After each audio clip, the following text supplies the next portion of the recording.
Mr. President. The distinguished senator from Utah. Mr. President, I have enjoyed listening to my colleague from Maryland.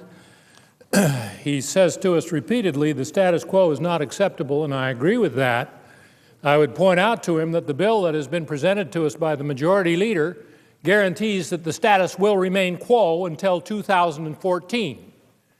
This bill delays implementation until 2014.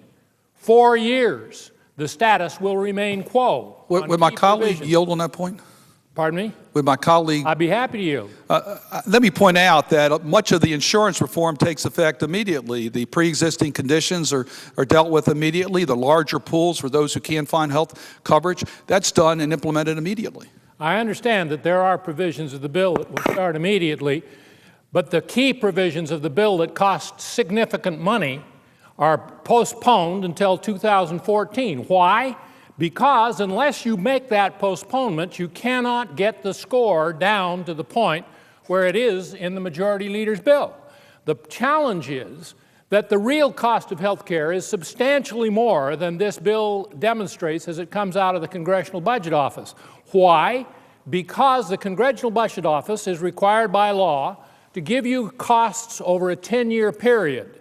And if this whole thing started at the time the bill was passed and ran for the whole 10 years, the cost would be so high that it could not be offset with the programs that have been put in the bill. So the easy way to save cost and bring it down below the level that is acceptable is to delay the implementation until 2014. We saw that in the Finance Committee.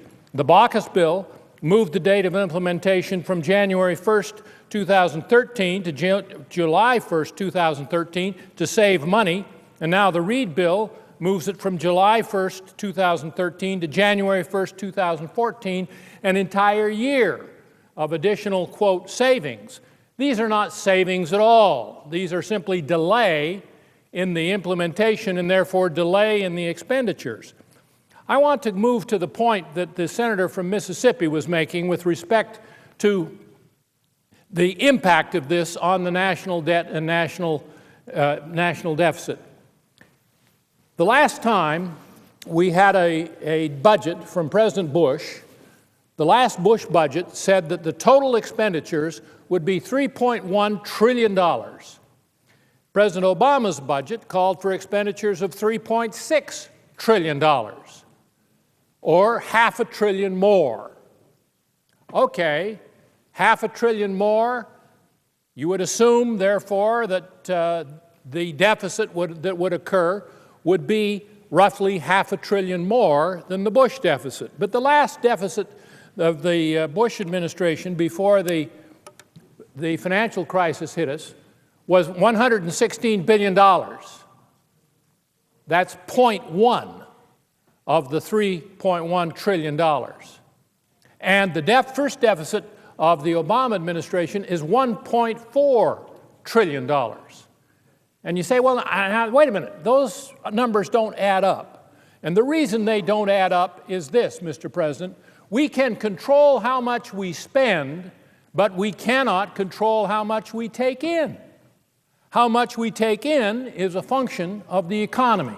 And let's go back to the budget that was submitted and passed here by the submitted by the Obama administration and passed here on the floor of the Senate by the Democratic majority. It projected $2.2 trillion in revenue, and it projected $2.2 trillion in entitlement spending, mandatory spending. That meant that everything else in government had to be borrowed. The Defense Department had to be borrowed. The State Department, all of our embassies overseas, all of that money had to be borrowed. The money for transportation, for the Federal Aviation Administration, had to be borrowed. The money for national parks had to be borrowed. The money for education had to be borrowed. It wasn't that the expenditures went up an extra $1.5 trillion to get a $1.4 trillion deficit. It was that the revenues went down.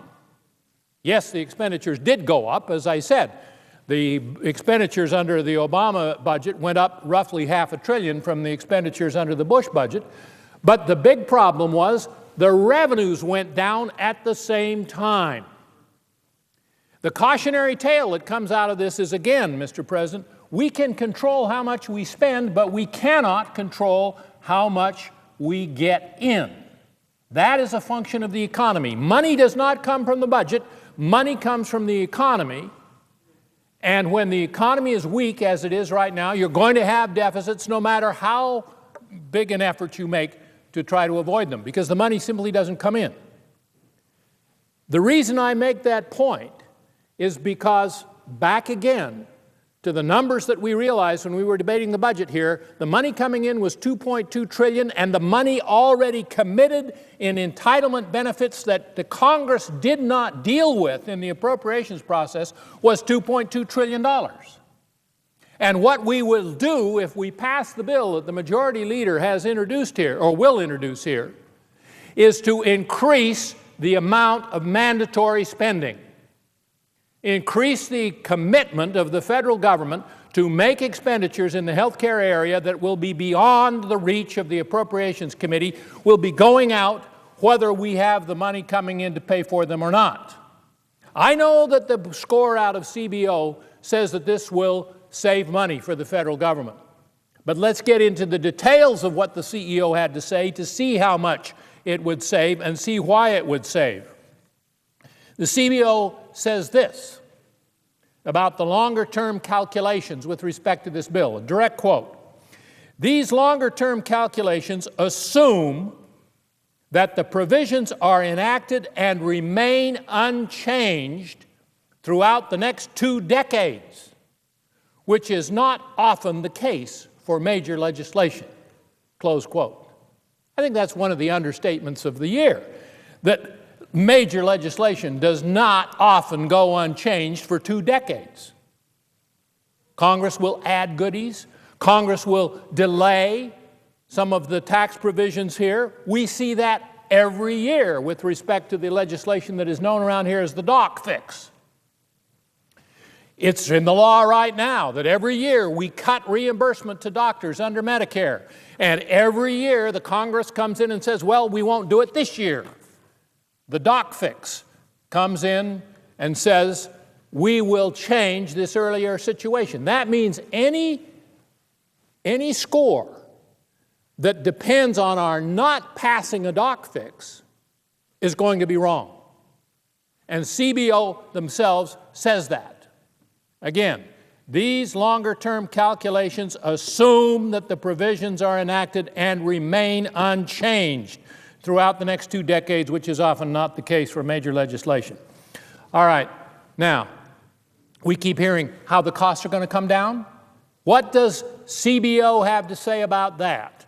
And this is the quote that has to do with what I was talking about with respect to expanding the federal commitment for entitlement spending in health care. Quoting again from CBO, under the legislation, federal outlays for health care would increase during the 2010 to 2019 period, as would the federal budgetary commitment to health care. Close quote. The federal budgetary commitment to health care will increase. So, how do you get a score that says we're going to save money? You get the score because you have projected revenues that will increase. You have tax provisions in there that say, well, we'll get the money from this tax, we'll get the money from that tax, and then it will be a saving to the federal government. It's not a saving to the federal government, it's a raising of federal revenues above the commitment to spend. But as I pointed out in the beginning, the raising of federal revenues is not an automatic thing upon which we can depend. It is dependent upon the economy. What happens if we make the commitment to the spending and then the economy is not good and the revenues do not come in at the level that CBO is projecting?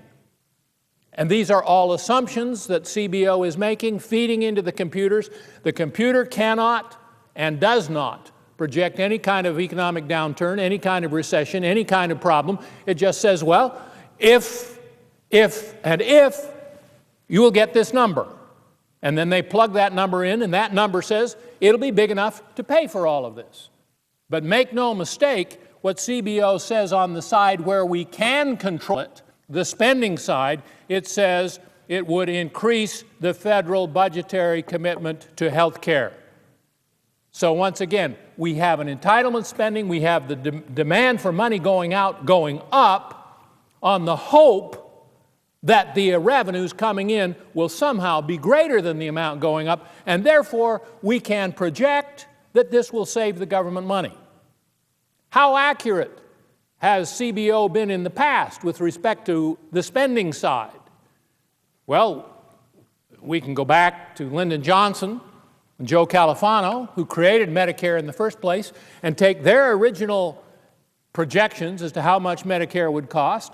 I've given that speech here on the floor before. The answer is Medicare cost 20 times more than was projected at the time it was put in place. And you can do the same thing with Medicaid. It's not quite that big. It's not quite 20 times. S-chip, whatever it is, with the exception of Medicare Part D, which was a Republican initiative, every single time the federal government has put in a federal program for medical activity and medical expenditures, the actual expenditures have exceeded the projections, sometimes, again back to Medicare, 20 times exceeding it. That's the spending side. We cannot produce that kind of money on the revenue side because we cannot really control the amount of revenue that comes in. The amount of revenue that comes in is a function of the economy. Once again, where are we this year? 2.2 trillion in revenue, substantially below the amount of revenue that came in the Bush administration. It's not Bush's fault that there was more or less. It was the economy that made a downturn. And if we think in this body we can repeal the business cycle and see that there will be no more downturns in the future, we're really kidding ourselves. There will be downturns, and there we will be with the commitment in place, the increase in the federal budgetary commitment to health care without the revenue to pay for it. All right? This is CBO again. The long-term budgetary impact could be quite different if key provisions of the bill were ultimately changed or not fully implemented. If those changes arose from future legislation, CBO would estimate their costs when that legislation was being considered by the Congress. Close quote. In other words, we will make no attempt to guess about what's going to happen in the future. But we can tell you that any kind of tinkering with this in the future is going to make all of our predictions wrong. That's the logical thing for them to say, it's the prudent thing for them to say, and it's the accurate thing for them to say. Now, there are many things about this bill that I don't like. I am convinced it will increase premiums for those who currently have health insurance.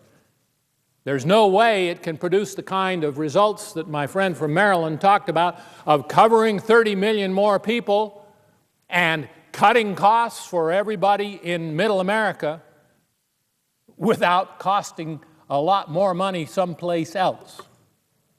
And one of those places is going to be either in your tax responsibilities or in increased premiums or the states. We all know how the governors feel about this proposal. The governors have said this proposal will bankrupt us by the rolling of Medicaid costs onto the states. Not Republican governors, it is Democratic governors that have come forward and said, we can't handle this. So there are lots of things about this bill that I don't like. But I believe that the score that has been put together is not an honest one. I'm not accusing CBO of doing anything wrong. I'm accusing those who wrote the bill of putting in provisions so that we'll delay this implementation there, we'll call for this tax here in the score that it goes there, and so on, and it ends up that when you feed all of that information to the computer and then say, oh mighty computer, none of this will change, what's the number? The computer gives you a number. but it's a number based on assumptions that are based on smoke and mirrors. There's an old saying, where there's smoke, there's fire. This bill has a lot of smoke in it, and in my opinion, it is the American people that are going to get burned. I yield the floor and suggest the absence of a quorum. The clerk will call the roll. Mr. Akaka?